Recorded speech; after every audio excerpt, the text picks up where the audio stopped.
iShowSpeed by mohl být nejrychleji rostoucí streamovací hvězdou na YouTube v historii.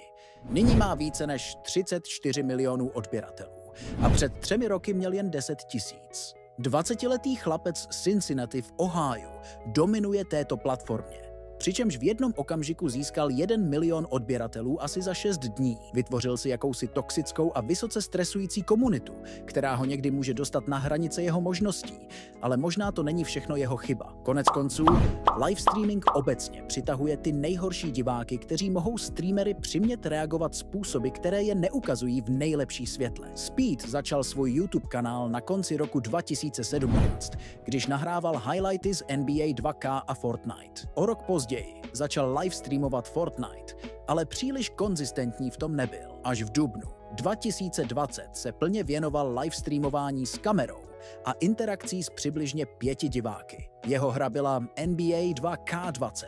Začal jsem video slovy, že Speed má 20 let, ale jeho věk byl nějakou dobu záhadou. Když začal streamovat, někdo se ho v chatu zeptal, kolik mu je. Je celkem běžné, že lidé na internetu nechtějí říct svůj věk.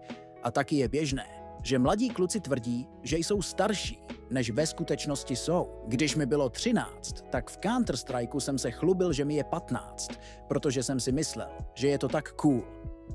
Důvod, proč tohle všechno má význam, je ten, že v roce 2021 Speed dělal e-daty s Aidenem Rossem a různými influencery, kde říkal dívkám, že mu je 19, aby měl větší šanci je zbalit. Samozřejmě je tím klamal, protože ve skutečnosti mu bylo tehdy 16. Na druhou stranu, někteří lidé to považují za nevinné. Je to spíše pro zábavu a nikdo to nebere příliš vážně. Na jaře 2020 15letý iShowSpeed začal budovat základy své streamovací kariéry. Byl velmi konzistentní u NBA 2K20.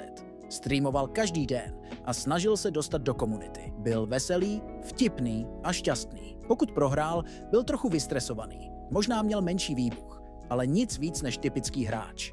Zahrál si s větším streamerem a hrál velmi dobře a dostal pochvalu od něj. A to všechno ho dostalo k pár dalším divákům, možná kolem 10. Bohužel NBA 2K trochu podporuje toxicitu. Můžeš se projít po veřejné posilovně a vyzvat náhodné lidi na zápasy.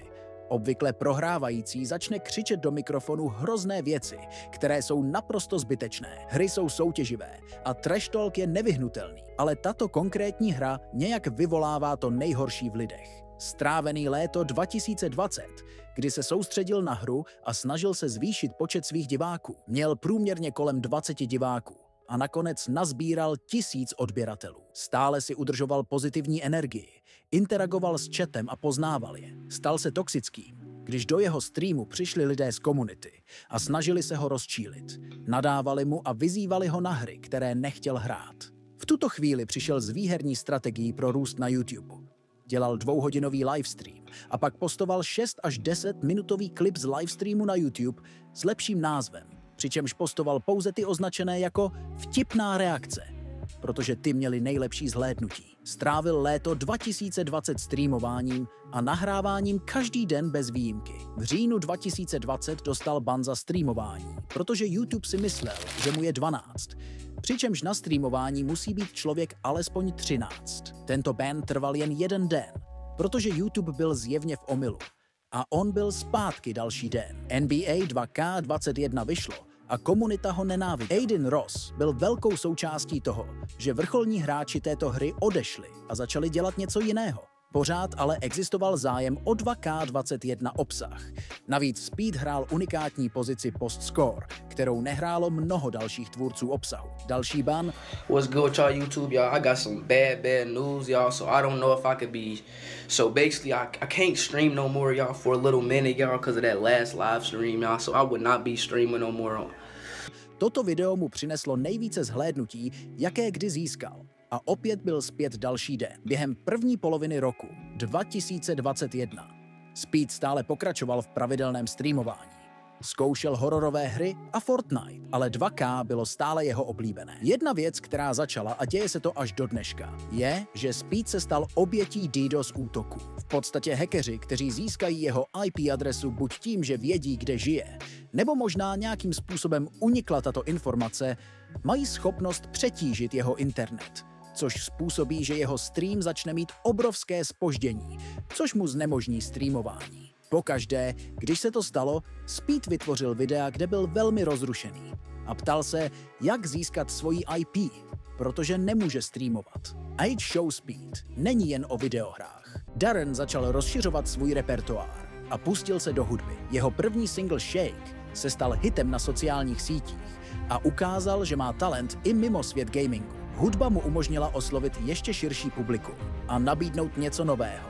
Hudební kariéra však nebyla jediným faktorem, který podtrhoval Speedovu rostoucí slávu. Jeho jedinečný styl kombinující herní obsah, hudbu a humor ho katapultoval do centra pozornosti globálního publika. Speed se stal symbolem nové éry influencerů. Autentický, nepředvídatelný a plný energie, která přitahuje diváky všech věkových kategorií.